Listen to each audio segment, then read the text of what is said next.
ವಾರಾಹಿ ಅಮ್ಮನವರನ್ನ ಮನಸ್ಸಿನಲ್ಲಿ ಧ್ಯಾನಿಸುತ್ತಾ ಇಂದಿನ ವಿಡಿಯೋವನ್ನು ಸ್ಟಾರ್ಟ್ ಮಾಡ್ತಾ ಇದ್ದೇನೆ. ಇಂದಿನ ವಿಡಿಯೋದ ಉದ್ದೇಶವೇನು, ನಾವು ಅನೇಕ ಪರಿಹಾರಗಳನ್ನು ಮಾಡಿದರೂ ಕೂಡ ನಮಗೆ ಫಲಿತಾಂಶ ಅನ್ನೋದು ಬಂದಿರಲ್ಲ ಅಂತ ತುಂಬಾ ಜನ ಪೇಚಾಡ್ತಾ ಇರ್ತಾರೆ. ಪ್ರತಿದಿನ ನಿಮ್ಮ ಬ್ಯಾಂಕ್ ಖಾತೆಗೆ ಹಣ ಜಮಾ ಆಗ್ತಾನೆ ಇರುತ್ತೆ, ಇದು ನಿಜ. ಈಗ ನಾನು ಹೇಳೋದು ಮಾಡಿದ್ರೆ ನಿಮಗೆ ಅದು 100% ಆಗುತ್ತೆ, ಏಕೆಂದ್ರೆ ಇದು ತುಂಬಾ ಶಕ್ತಿಶಾಲಿ ಸಂಖ್ಯೆ. ಕುಬೇರನಿಗೆ ತುಂಬಾ ಪ್ರಿಯವಾದ ಸಂಖ್ಯೆ. ಈ ಸಂಖ್ಯೆ ಎಲ್ಲಿದ್ರೂ ಕೂಡ ಕುಬೇರನೇ ಅಲ್ಲಿ ತಾಂಡವ ಆಡ್ತಾ ಇರ್ತಾನೆ. ಅವನು ನಿಮ್ಮ ಬಳಿಗೆ ಬಹಳಷ್ಟು ಹಣದೊಂದಿಗೆ ಬಂದು ಪ್ರೀತಿಯಿಂದ ಕುಳಿತುಕೊಳ್ತಾನೆ ಎಂಬುದನ್ನು ನೆನಪಿಡಿ. ಅನೇಕ ಜನರು ಹಣಕ್ಕಾಗಿ ಕಾಯ್ತಾ ಇರ್ತಾರೆ. ಇದರರ್ಥ ಹಣದಿಂದ ಬರುವ ಆದಾಯ ತುಂಬಾ ಕಡಿಮೆ.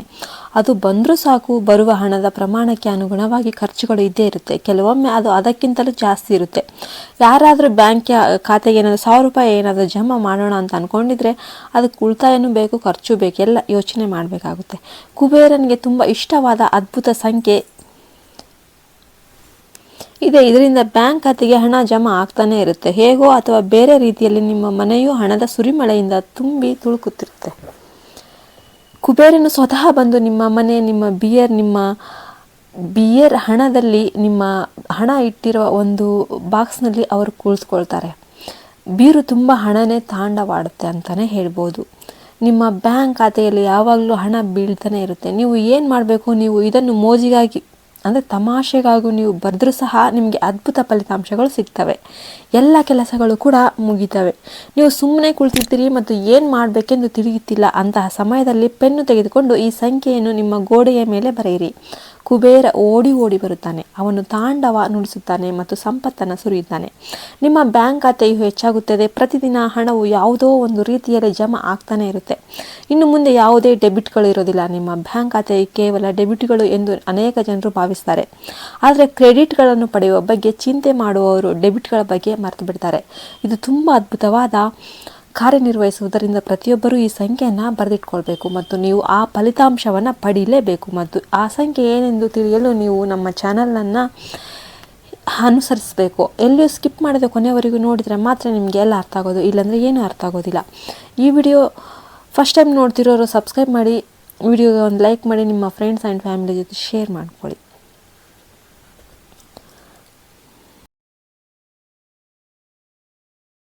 ಅನೇಕ ಜನರು ಹಣಕ್ಕಾಗಿ ಕಾಯ್ತಾ ಇರ್ತಾರೆ. ಬ್ಯಾಂಕಿನಲ್ಲಿ ಒಂದು 1000 ರೂಪಾಯಿ ಆದರೂ ಇಟ್ಕೊಳ್ಳೋಣ, ಕ್ರೆಡಿಟನ್ನು ತೆಗೆದುಕೊಳ್ಳೋಣ ಅಥವಾ ಉಳಿಸೋಣ, ಅದು ಸಾಧ್ಯ ಆಗೋದಿಲ್ಲ. ಡೆಬಿಟ್ಗಳು ಮಾತ್ರ ಇರ್ತವೆ, ಆದರೆ ಯಾವುದೇ ಕ್ರೆಡಿಟ್ಗಳು ಇರೋದಿಲ್ಲ. ತಿಂಗಳು ಮುಗಿದಾಗ ಅದು ಹೇಗೆ ಕೊನೆ ಆಗ್ತದೆ ಅಂತ ಗೊತ್ತಾಗೋದೇ ಇಲ್ಲ. ಮತ್ತೆ ಸಾಲ ಮಾಡಿ ಬಡ್ಡಿಯನ್ನು ಕಟ್ಟಬೇಕಾಗುತ್ತೆ. ಅವರ ಬಳಿ ಬಡ್ಡಿ ಪಾವತಿಸಲು ಸಾಕಷ್ಟು ಇದ್ದರೆ ಅವರ ಜೀವನವು ಬರೀ ಬಡ್ಡಿ, ಚಕ್ರ ಬಡ್ಡಿ ಕಟ್ಟೋದ್ರಲ್ಲೇ ಜೀವನ ಸಾಗೋಗುತ್ತೆ. ಆದರೆ ಸಂಬಳ ಬರುತ್ತೆ, ಆದರೆ ಖರ್ಚಿಗೆ ಸಾಲ್ತಾ ಇಲ್ಲ. ಎಲ್ಲಿ ಹೋಗುತ್ತೆ ಅಂತ ಏನು ಗೊತ್ತನೇ ಆಗೋದಿಲ್ಲ. ಅನೇಕ ಜನರು ಹಣವನ್ನು ಒಳ್ಳೆಯ ನೀರಿನಂತೆ ಖರ್ಚು ಮಾಡ್ತಾರೆ ಅಂತ ಹೇಳ್ತಾರೆ. ಅಂದರೆ ತಿಂಗಳು ಪ್ರಾರಂಭವಾದಾಗ ನಮಗೆ ಮನೆ ಬಾಡಿಗೆ, ಕರೆಂಟ್ ಬಿಲ್, ನೀರಿನ ಬಿಲ್, ಫ್ರಿಜ್ಜು, ಮನೆಗೆ ಇತರ ಖರ್ಚುಗಳು, ಮಕ್ಕಳ ಶುಲ್ಕ, EMI, ಬ್ಯಾಂಕ್ ಸಾಲ, ವಸತಿ ಸಾಲ, ಚಿನ್ನದ ಸಾಲ ಇರ್ತವೆ. ಹೀಗೆ ದುಡ್ಡು ಹೇಗೆ ಹೋಗುತ್ತೆ ಅಂತಾನೆ ಗೊತ್ತಾಗೋದಿಲ್ಲ. 5 ಪೈಸೆನೂ ಉಳಿಸೋಕ್ಕೆ ಆಗೋದಿಲ್ಲ. ಯಾವಾಗಲೂ ಕ್ರೆಡಿಟ್ಗಿಂತ ಡೆಬಿಟೇ ಜಾಸ್ತಿ ಆಗಿರುತ್ತೆ. ಹಣವನ್ನು ಸಾಲವಾಗಿ ಪಡಿತೀವಿ, ಬರೀ ಚಕ್ರ ಬಡ್ಡಿ ಕಟ್ತೀವಿ, ನಮಗೆ ಜೀವನನೇ ಆಸಕ್ತಿ ಇಲ್ಲ ಅನ್ನೋ ಮಟ್ಟಕ್ಕೆ ನಾವು ಬಂದ್ಬಿಡ್ತೀವಿ. ಇತ್ತೀಚಿನ ದಿನಗಳಲ್ಲಿ ನೀವು 1 ಲಕ್ಷ, 2 ಲಕ್ಷ, 3 ಲಕ್ಷ ಪಡೆದರೂ ಸಹ ಅದು ಸಂಬಳದಂತೆ ಮಾರ್ಪಟ್ಟಿದೆ. ಏಕೆಂದರೆ ನೀವು ಪಡೆಯುವ ಹಣವು ಸಾಕಾಗೋದಿಲ್ಲ. ಅವರು ಅದಕ್ಕಿಂತ ಹೆಚ್ಚಿನದನ್ನು ಮಾಡ್ತಾ ಇರ್ತಾರೆ. ಐಷಾರಾಮಿ ಜೀವನಕ್ಕಾಗಿ ಎಲ್ಲವನ್ನು ಹಣವನ್ನು ಖರ್ಚು ಮಾಡ್ತಾ ಇರ್ತಾರೆ. ಅದರ ಪರಿಣಾಮ ಏನಾಗುತ್ತೆ, ನಾವು ಎಲ್ಲಿ ನೋಡಿದರೂ ನಮ್ಮ ಬ್ಯಾಂಕ್ ಖಾತೆಯಲ್ಲಿ, ನಮ್ಮ ಕೈಯಲ್ಲಿ, ನಮ್ಮ ಜೇಬಿನಲ್ಲಿ, ನಮ್ಮ ಬಿಯರ್ನಲ್ಲಿ ಹಣ ಸಿಗೋದಿಲ್ಲ. ನಾವು ಎಲ್ಲಿ ನೋಡಿದರೂ ಅದು ಬರುತ್ತೆ ಹೋಗುತ್ತೆ. ಹೀಗೆ ನಾವು ಮಕ್ಕಳ ಮದುವೆ ಮಾಡೋಣ ಅಂತ ಅನ್ಕೊತೀವಿ, ಬಟ್ ದುಡ್ಡಿಲ್ಲ. ಹೀಗೆ ಅದು ಖರ್ಚು ಮಾಡಲಾಗುತ್ತೆ. ಖರ್ಚುಗಳು ಖಾಲಿ ಆಗೋಗ್ಬಿಡುತ್ತೆ. ಇದೇ ಥರ ಆದರೆ ಜೀವನ ಹೀಗೇ ಕೊನೆಗೊಳ್ಳುತ್ತೆ. ಹಣ ಗಳಿಸುವತ್ತ ಗಮನಿಸುವ ಬದಲು ನಾವು ತಿಂಗಳಿಗೆ ಎಷ್ಟು ಉಳಿಸಬೇಕು ಎಂಬುದರ ಕುರಿತು ಯೋಚನೆ ಮಾಡಬೇಕಾಗುತ್ತೆ. ಅಂದರೆ ನಮ್ಮ ಆದಾಯವು ಸ್ವಯಂಚಾಲಿತವಾಗಿ ಹೆಚ್ಚಾಗ್ತಾನೆ ಇರುತ್ತೆ. 1 ಲಕ್ಷ ದುಡಿದ್ರೂ ಅದು ಹೋಗುತ್ತೆ. ಅದನ್ನು ನಾವು ಯಾವ ಥರ ಉಳಿತಾಯ ಮಾಡ್ತೀವಿ ಅದೇ ಇಂಪಾರ್ಟೆಂಟ್ ಆಗೋದು. LIC ಯೋಜನೆಯನ್ನು ತೆಗೆದುಕೊಳ್ಳುವಾಗ ಅಥವಾ ವಿಶ್ವಾಸಾರ್ಹ ಜನರಿಂದ ಚಿಟ್ ಫಂಡ್ಗಳು ಅಥವಾ ಚಿಟ್ಗಳನ್ನು ಖರೀದಿಸುವಾಗ ಈಗ ನಮ್ಮಲ್ಲಿ 10,000, 15,000, 20,000 ಇತ್ಯಾದಿಗಳು ಇವೆ ಮತ್ತು ಭವಿಷ್ಯಕ್ಕಾಗಿ ಯೋಜಿಸಿ ಅವುಗಳನ್ನು ಅವರಿಗೆ ಬಿಡ್ತೇವೆ. ಇವುಗಳೆಲ್ಲ ಏನಾಗ್ತವೆ, ನಾವು ಹಣ ಪಾವತಿಸಬೇಕು. ಇದರಿಂದ ನಾವು ನಮ್ಮ ಖರ್ಚುಗಳನ್ನು ಸ್ವಯಂಚಾಲಿತವಾಗಿ ನಿಯಂತ್ರಣದಲ್ಲಿ ಇಟ್ಕೊಳ್ತೇವೆ. ಏನಾಗುತ್ತೆ ಅಂತಂದರೆ ನಮಗೆ ಕೈ ನಿಯಂತ್ರಣದಲ್ಲಿ ಇರುತ್ತೆ. ಮೊದಲನೇದಾಗಿ ಅನಗತ್ಯ ಖರ್ಚುಗಳನ್ನು ನಿಯಂತ್ರಿಸಲಾಗುತ್ತೆ, ಕೈ ನಿಯಂತ್ರಣದಲ್ಲಿರುತ್ತೆ. ಸರಿ, ಇದೆಲ್ಲವೂ ನಮ್ಮಿಂದ ಆಗೋದಿಲ್ಲ, ನಾವು ಇದೆಲ್ಲಕ್ಕೂ ಒಗ್ಗಿಕೊಂಡಿದ್ದೇವೆ, ಆದರೆ ನಮ್ಮಲ್ಲಿ ಹಣವಿದ್ದರೆ ನಮಗೆ ಅದು ಬೇಕು. ಪ್ರತಿದಿನ ನಮ್ಮ ಬ್ಯಾಂಕ್ ಖಾತೆಗೆ ಒಂದಿಲ್ಲ ಒಂದು ರೀತಿಯಲ್ಲಿ ಹಣ ಜಮಾ ಆಗಬೇಕು. ನಮ್ಮ ಬ್ಯಾಂಕ್ ಖಾತೆ ಹಣದಿಂದ ತುಂಬಬೇಕು, ನಮ್ಮ ಮನೆ ಹಣದಿಂದ ತುಂಬಬೇಕು, ನಮ್ಮ ಕೈಚೀಲ ಹಣದಿಂದ ತುಂಬಬೇಕು. ನಮಗೆ ಎಂದಿಗೂ ಹಣದ ಕೊರತೆ ಬರಲೇಬಾರದು. ನಾವು ಹಾಕುವ ಹಣವನ್ನು ಯಾವಾಗಲೂ ಸ್ವೀಕರಿಸಬೇಕು. ಹಣವು ಯಾವುದೋ ರೀತಿಯಲ್ಲಿ ನಮ್ಮನ್ನು ತಲುಪಬೇಕು ಅಂತ ಬಯಸುವವರಿಗೆ ಇದು ಅತ್ಯಂತ ಶಕ್ತಿಶಾಲಿ ಕುಬೇರ ಸಂಖ್ಯೆ. ಇದು ಭಗವಾನ್ ಕುಬೇರನಿಗೆ ಸಂಬಂಧಿಸಿದ ಸಂಖ್ಯೆ. ಈ ಸಂಖ್ಯೆ ಎಲ್ಲಿದ್ದರೂ ಕೂಡ ಕುಬೇರ ಹಣದ ಮೂಟೆಯೊಂದಿಗೆ ಕುಳಿತು ತಾಂಡವಾಡ್ತಾರೆ. ಕುಬೇರ ಒಮ್ಮೆ ಕುಳಿತರೆ ಅವನು ಎದ್ದೇಳಲು ತುಂಬ ಕಷ್ಟ ಎಂದು ನಮಗೂ ಗೊತ್ತು, ನಿಮಗೂ ಗೊತ್ತು ಅಲ್ವಾ? ಆದ್ದರಿಂದ ಈ ಸಂಖ್ಯೆಯನ್ನು ಕುಬೇರನ ಒಮ್ಮೆ ಆಕರ್ಷಣೆ ಮಾಡೋದಕ್ಕೆ ನೀವು ಬರೀರಿ. ಅವನು ನಿಮ್ಮ ಮನೆಯಲ್ಲಿ ಎಷ್ಟು ದಿನ ಇರುತ್ತಾನೆ ಮತ್ತು ನೀವು ಕೇಳಿದ ಹಣವನ್ನು ನೀಡ್ತಾನೆ ಮತ್ತು ನಿಮ್ಮ ಬಳಿ ಎಷ್ಟು ಹಣ ಇದೆ ಅಂತ ನಿಮಗೆ ಲೆಕ್ಕ ಹಾಕೋದಕ್ಕೆ ಆಗಲ್ಲ, ಅಷ್ಟು ಹಣ ಬರುತ್ತೆ. ನೀವು ಹಸಿರು ಬಣ್ಣದ ಪೆನ್ನು ತೆಗೆದುಕೊಳ್ಳಿ. ನಿಮ್ಮ ಮನೆಯ ಉತ್ತರ ಗೋಡೆ ಎಲ್ಲಿದೆ ನೋಡಿ,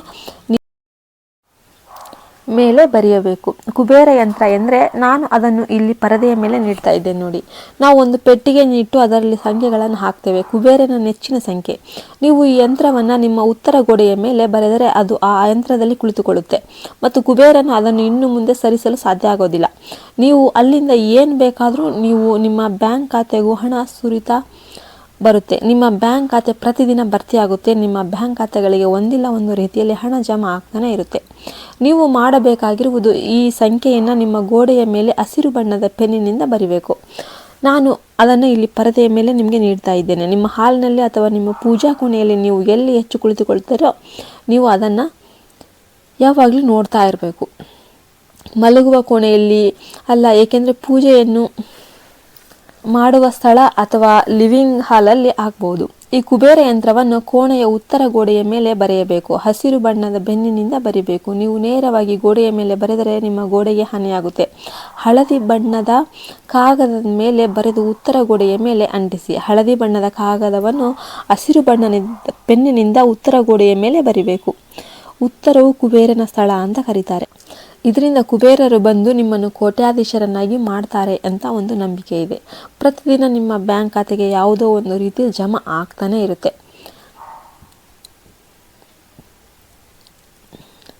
ನೀವು ಎಲ್ಲಾದರೂ ಬಿಲ್ನಲ್ಲಿ ಹೂಡಿಕೆ ಮಾಡಲು ಮರ್ತಿದ್ರೆ ಅಥವಾ ನಿಮಗೆ ಹೊಸ ವ್ಯವಹಾರ, ಹೊಸ ಕೊಡುಗೆ ಅಥವಾ ಹೊಸ ಕೆಲಸ ಏನಾದರೂ ಅವಕಾಶ ಎಲ್ಲವೂ ಕೂಡ ನಿಮಗೆ ಬರ್ತವೆ. ಪ್ರತಿದಿನ ನಿಮ್ಮ ಬ್ಯಾಂಕಿಗೆ ಜಮಾ ಆಗ್ತಾನೆ ಇರುತ್ತೆ. ಪ್ರತಿದಿನ ಪ್ರವಾಹದಂತೆ ನಿಮ್ಮ ಮನೆಗೆ ಹಣ ಬರ್ತಲೇ ಇರುತ್ತೆ. ನೀವು ಅದನ್ನು ನೋಡಿ ಸಂತೋಷ ಪಡೋದಿಲ್ಲ. ಈಗ ನೀವು ಇದನ್ನು ಯಾವಾಗ ಬರಿಬೇಕು ಅಂದರೆ, ನೀವು ಚೆನ್ನಾಗಿ ಸ್ನಾನ ಮಾಡಿದ ನಂತರ ಬೆಳಿಗ್ಗೆ ಅಥವಾ ಸಂಜೆ ಅಥವಾ ಪೂಜೆ ಮಾಡಿದ ನಂತರ ಲಕ್ಷ್ಮೀ ದೇವಿಗೆ ಮತ್ತು ಕುಬೇರನಿಗೆ ಒಮ್ಮೆ ನಮಸ್ಕಾರ ಮಾಡಿ ಈ ಕೆಲಸ ಮಾಡಬೇಕು. ಶುಕ್ರವಾರ ಅದನ್ನು ಮಾಡಬೇಕು. ನಮಗೆ ಏಕಾದಶಿ ಬರುತ್ತೆ, ಶನಿವಾರ ಮಾಡಬಹುದು, ಹುಣ್ಣಿಮೆ ದಿನ ಮಾಡ್ಬೋದು. ತುಂಬ ಒಳ್ಳೆಯ ದಿನಗಳಲ್ಲಿ ಇದನ್ನು ಮಾಡಬಹುದು. ಇದಾಗಿತ್ತು ಫ್ರೆಂಡ್ಸ್ ಇವತ್ತಿನ ವಿಡಿಯೋ. ಈ ವಿಡಿಯೋ ಇಷ್ಟ ಆಯಿತು ಅಂತ ನಾನು ಭಾವಿಸ್ತೇನೆ. ಇಷ್ಟ ಆದರೆ ದಯವಿಟ್ಟು ಒಂದು ಲೈಕ್ ಮಾಡಿ, ನಿಮ್ಮ ಫ್ರೆಂಡ್ಸ್ ಆ್ಯಂಡ್ ಫ್ಯಾಮಿಲಿ ಜೊತೆ ಶೇರ್ ಮಾಡಿ. ಯಾರು ನಮ್ಮ ಚಾನಲ್ ಫಸ್ಟ್ ಟೈಮ್ ನೋಡ್ತಿದ್ರೆ ದಯವಿಟ್ಟು ಸಬ್ಸ್ಕ್ರೈಬ್ ಮಾಡ್ಕೊಳ್ಳಿ. ಧನ್ಯವಾದಗಳು. ಜೈ ಹಿಂದ್, ಜೈ ಭಾರತ್ ಮಾತೆ.